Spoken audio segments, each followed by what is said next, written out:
Voilà. C'est la part des dames. He abused me every night. Pour préparer le baptême, oui. It was unbearable for me, but I was young. I didn't realize what was really going on.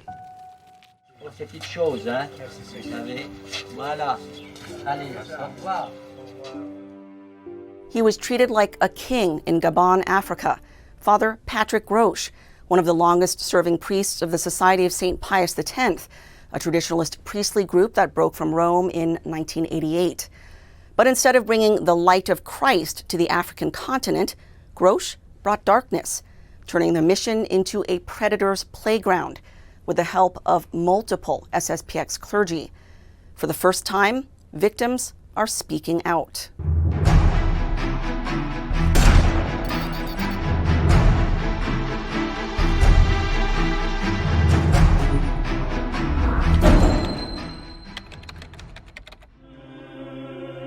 J'ai pu voir ces villages de païens devenir chrétiens et se transformer, non seulement, je dirais, spirituellement et surnaturellement, mais se transformer physiquement, socialement, économiquement, politiquement. In the 1930s, a young Father Marcel Lefebvre from France became a missionary priest in the small African country of Gabon, off the coast of the South Atlantic Ocean. Working as a seminary professor and later rector for the Holy Ghost Fathers in Libreville, he would spend a total of 13 years bringing the faith to the Gabonese. His work in Africa so impressed the Church, Pope Pius XII appointed him apostolic delegate to French Africa, calling him, quote, the most effective and the best qualified of my apostolic delegates. It was thus Lefebvre gained his lifelong love for the African people, and many decades later would not forget where it all began in Gabon.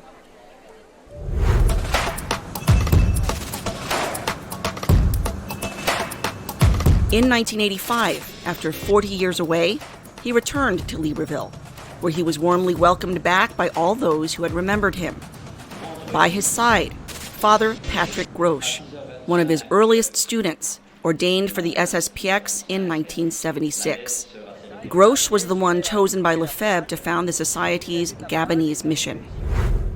On January 16, 1986, on the feast of St. Marcel I, Pope and Martyr, our small mission of St. Pius X was born in Libreville.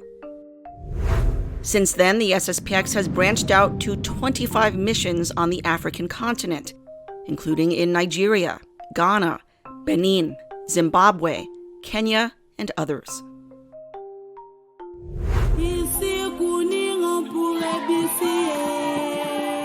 Once a French colony, Gabon gained independence in 1960, but still retains French as its official language.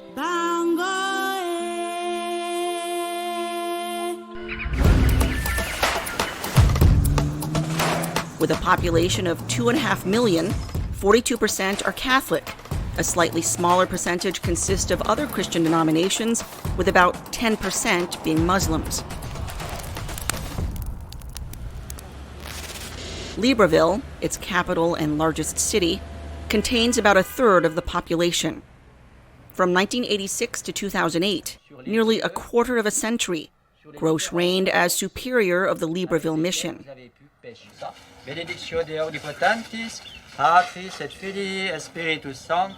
To this day, the 74-year-old cleric remains a revered chapter member of the FSSPX, looked on with respect and devotion because of his close and long-time association with Archbishop Lefebvre and his exalted status as one of the founding fathers of the African missions. What FSSPX leadership won't tell you, Groche is a sexual predator. And they've known about it for years. Around 2010, an assistant to then Superior General Bishop Bernard Fallet, quote, confided to a priest that they didn't know what to do with Groche and that he had to relearn his priesthood after a life of shame. This comes directly from an FSSPX priest with knowledge who confirmed the facts with church militant. and who left the society precisely because of its mishandling and cover-up of abuse. Et puis, en 76, il y avait plus de prêtres. In spite of all this, the FSSPX featured Groche in its 40th anniversary video on the founding of the District of France. I was sexually abused by Father Patrick Groche, a close collaborator of Archbishop Lefebvre and founder of the St. Pius X mission in Gabon. The events occurred in Gabon and Libreville, but also in France in his family home in Besançon, and also in a society school. That's François, one of Groche's many abuse victims. François was only 16 in 1986 when the abuse began, the same year Groche founded the mission. I lay on top of him, my back to him as he wanted, and he started touching my private parts. He caressed me all over and masturbated me. The abuse took place multiple times over the course of 5 years, with Groche making up excuses for why François needed to come to his room after Mass or catechism lessons.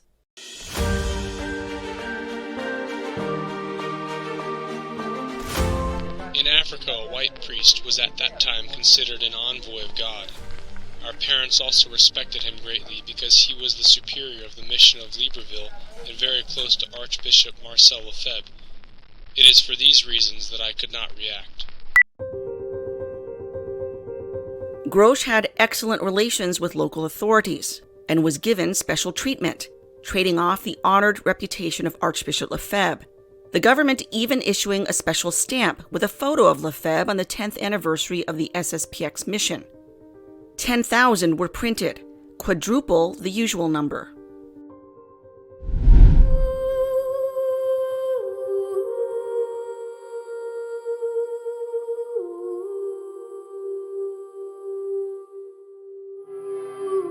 With the backing of the church and the government, Groche was untouchable. Victims were terrified of going against him, and parents revered him as practically divine.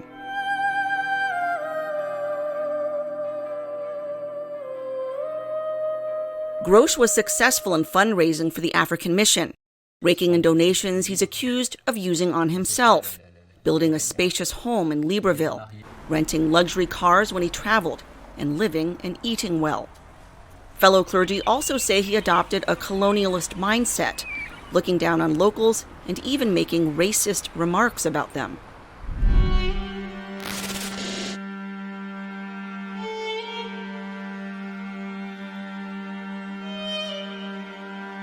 The abuse continued even after François left Africa to study in France, one time when Groche visited his mother in Besançon.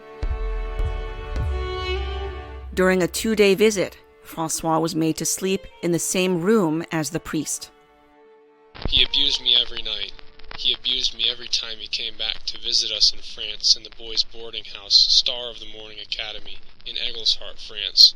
He was the superior of the mission of St. Pius X, very authoritarian, very strict, the right arm of Archbishop Lefebvre. We were very afraid of him.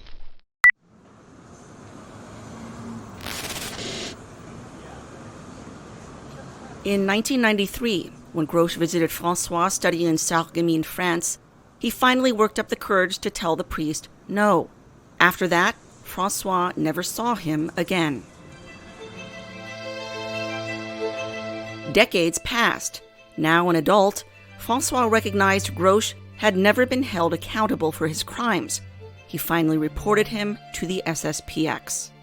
I sent a letter to Father Davide Pagliurani, the Superior General of the FSSPX, in December 2019. He received a response on January 17th from Secretary General Father Christian Touvenot. From the French translation, the Superior General recently became aware of your letter and the serious accusations it contains against a member of our congregation. Touvenot traveled to visit François, where he took down his testimony. And on May 19th, actually I spent most of my time. Father Pagliurani held a virtual meeting with Groche, where the priest immediately admitted to the abuse. The translated letter notes, as soon as the Superior General brings up, without going into details, the misconduct alleged against Father Groche, he speaks up, admitting his guilt, clearly and without difficulty. Groche, who has prostate cancer, told Pagliarani he was sorry for his misconduct and that this moral sorrow is much more profound than the problems of physical health he's currently suffering. On May 23rd, Pagliarani set forth restrictions on Father Groche. Among them, he cannot receive visitors privately. He cannot offer catechism lessons or spiritual direction. He cannot leave the priory without the permission of the superior. He can go on vacation at a time and place permitted by his superior. On December 1st each year, he will report to the district superior. He's still, however, allowed to offer Mass and help with Sunday liturgies. Inexplicably, while he's banned from offering private spiritual direction, he is allowed to hear confessions, where he can be private and alone with another.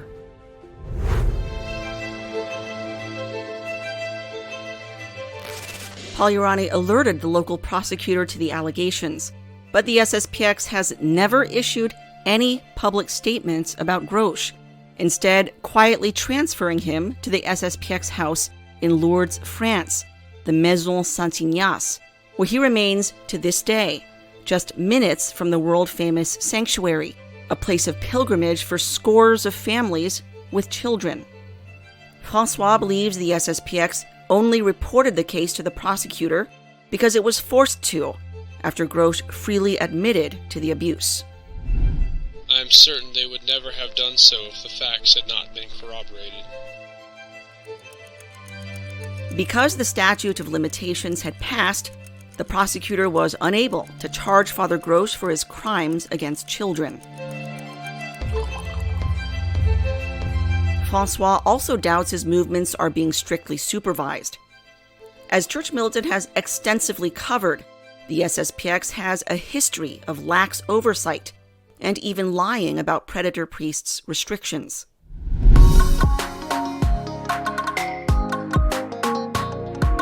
In 2012, on the 25th anniversary of the founding of the Gabon mission, the FSSPX published a flattering piece on Father Groche, reminiscing about his time in Libreville. The FSSPX asked him, among other things, why he made the unusual choice to stay in Gabon for so long, rather than branching out to other African missions. He said, "We stayed on the mission because initially there was a large influx of faithful, and at the same time a large number of children in catechism. It is obvious that if we want to properly train the faithful and children in catechism, to prepare them well to receive the sacraments, baptism, communion, confirmation, we must give them lessons regularly, at least twice a week." As already mentioned, it was often after catechism lessons that Groche would abuse François. But François wasn't the only victim, and Father Groche wasn't the only abuser. Alors l'onction, c'est avec l'huile. I was a victim of Father Patrick Groche and Father Damien Carlisle. Father Damien Carlisle was a fellow priest in Gabon from 1991 to 2000. Born in Sydney, Australia in 1965, he was ordained for the FSSPX in 1991. He was sent immediately to Africa. It was Damien who started the sexual touching on me around 1992 or 1993. It started when we went to the beach, first very discreetly, giving me my towel and helping me to wipe myself. He took the opportunity to touch my private parts.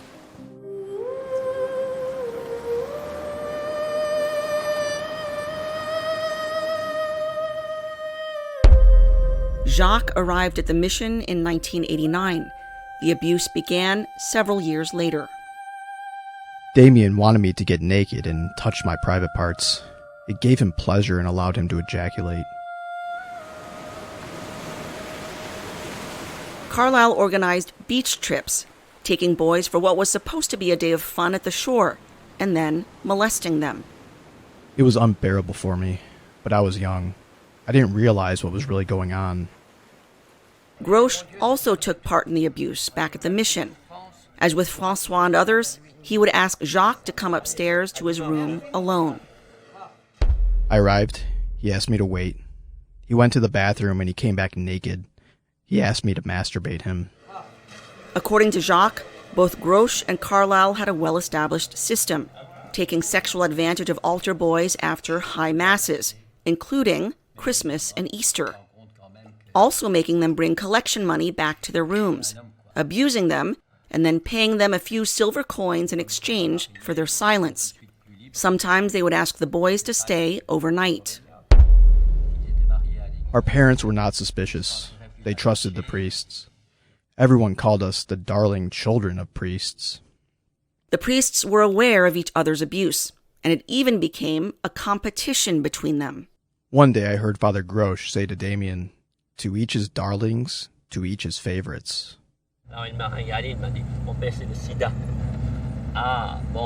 Father Carlyle would arrange overnight trips to the small village of Meba, about an hour east of Libreville, where Jacques says he also abused boys. I know at least 6 other victims, but they don't want to talk. I know that many of us have been abused. Groche and Carlyle began to grow jealous of each other with the boys they abused, and eventually had a falling out.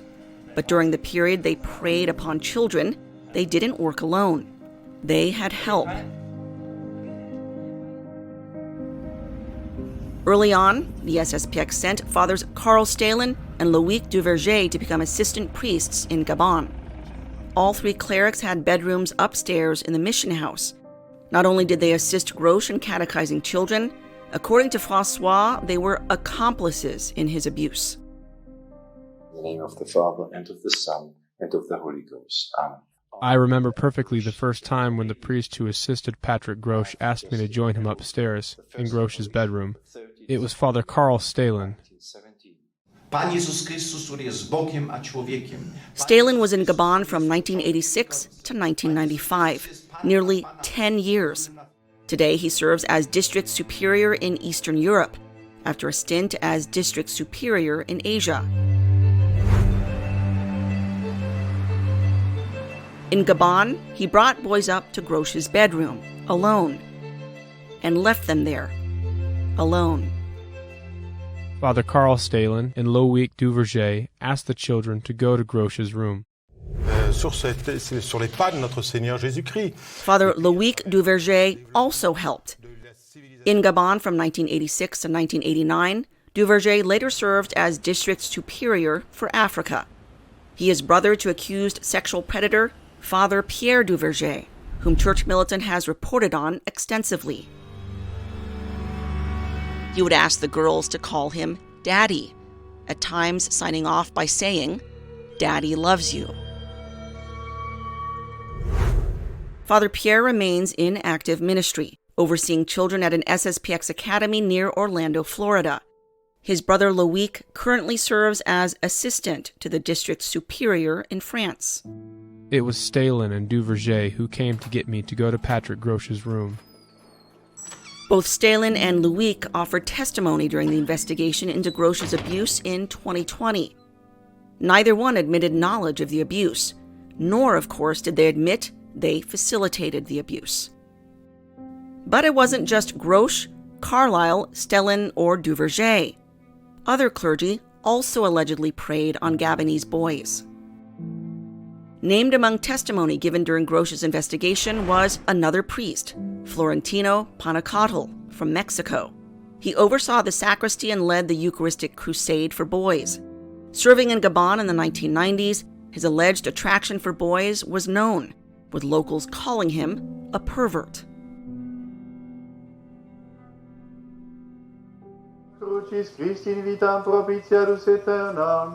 In 2000, 2 victims came forward to report Father Carlyle.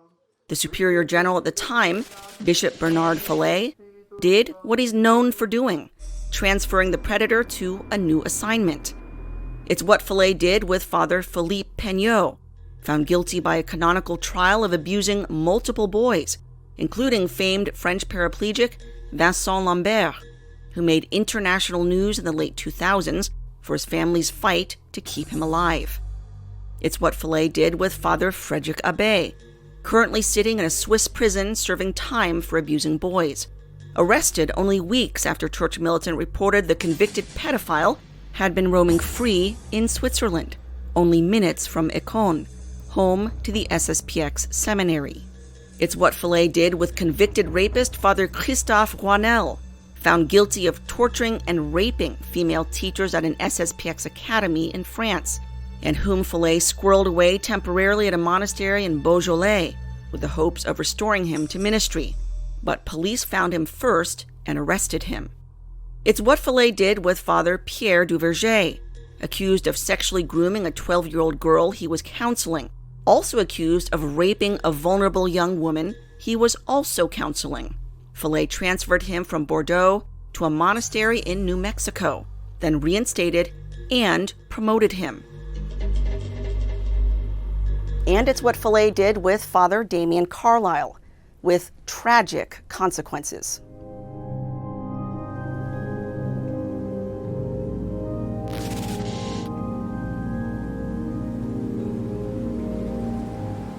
You now have managed to shatter my trust and hope in you. My Lord, I am no one of consequence in this world, but I had thought that a bishop of God would be trustworthy.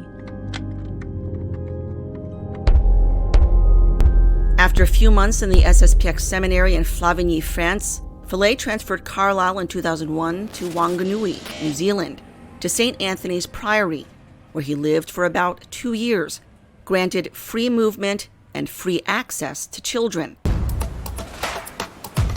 Even visiting the island nation of Fiji in 2002, where he can be seen surrounded by boys and girls.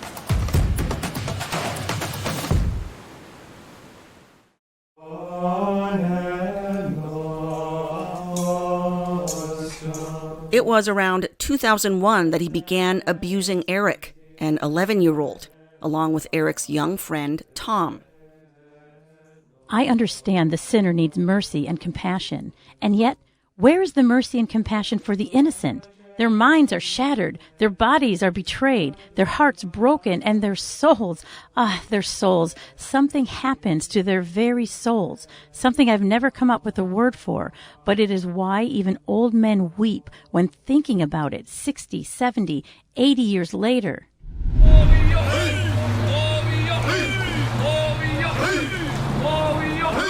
There were also claims Carlisle abused Maori boys, New Zealand's indigenous people, some who attended the FSSPX chapel in Wanganui. Tom told his parents about the abuse, and they reported it to the FSSPX.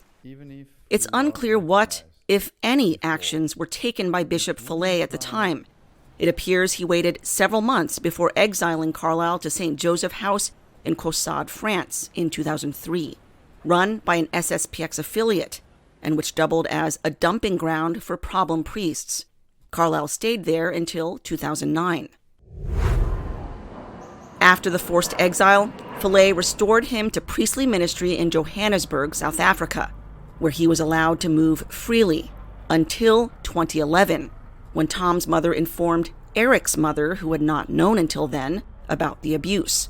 Eric's mother then reported the abuse to an FSSPX priest. And now you will come to the bishop? Around 2012, while on an Australasian visit for confirmations, Bishop Follet personally met with Eric's mother, admitting right away he believed Carlisle had abused her son. He never informed her of Carlisle's lengthy track record of abuse. Neither did he reveal he was the one who assigned Carlisle to New Zealand, placing her son and other boys directly in harm's way. For 15 years, our boys have suffered, and still the authorities are doing more for the sinner. Our boys will carry these damages all their lives. There is no escape. There is no way out. It is always there. In spite of Follet's promises he would never allow Carlisle back to New Zealand or Australia, even for funerals, in 2017, Eric's mother learned the predator had been back, not once, but twice, for 2 funerals, there on extended stays. Follet never even having the courtesy to inform the family. Follet has broken promises to victims' families before. When you met with Bishop Follet, yes, he also gave no indication at all that he knew of Father Abbe's past. allegations? At the contrary, the opposite. Totally the opposite. Totally the opposite. Follet willfully concealed evidence from the court and from the parents of sexual assault victims. And he said, "Oh, I can't because it's a secret. It's a secret, and only Rome can decide if I can give you the secret." And we say, and he said that, but at that time he already knew that Rome had decided that the FSSPX should resolve these cases internally. So he knew that. So you're saying that? Are you saying he lied to you? Yes, of course he lied. Of course. He's a good liar. Once the mother of Father Carlisle's abuse victim in New Zealand realized Bishop Follet had lied to her, she wrote him a scathing letter. You obviously deem it paramount to communicate with a pedophile who abused our children with homosexual acts rather than communicate with our tormented children. Oh, how this smacks of the way the Vatican has treated the sexually abused for many, many, many decades. You, I see, have decided to duplicate their example and throw our boys on the junk pile. My lord, you have allowed great concessions and much for Father Carlisle. What have you done for our boys? Boys you told me you absolutely believe were sexually abused by that priest because there is too much evidence that it cannot be denied. Nothing. You have done nothing. You have learnt nothing. Adiutorium nostrum in nomine Domini. If you had learnt anything at all by now, it should have been that your abandonment of our boys isn't just another abuse. It is worse than the original abuse.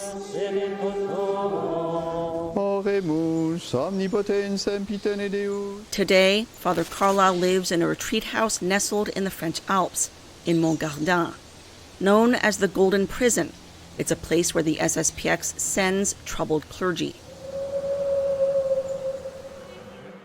In spite of his decades of abuse, the SSPX has never reported him to police. Neither has it ever issued a public statement about Carlisle, leaving followers in the dark, just as it's done with Father Groche and so many other predator priests. Church Militant contacted Fathers Groche and Carlisle, but received no response.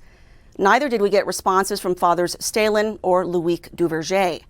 The current Superior General, Father Paul Urani, and the previous one, Bishop Follet, also did not respond to queries. The SSPX continues to fundraise for the Gabon mission, while keeping entirely quiet about the sex abuse that turned the mission into a predator's playground, devastating numerous young souls. Meanwhile, Bishop Follet, destroyer of innocent children's lives, lives in comfortable retirement in the $40 million SSPX seminary in Dillwyn, Virginia. He has never publicly apologized for his role in facilitating the abuse and has never owned up to his responsibility in deceiving multiple families. Christine Niles, Church Militant, Detroit.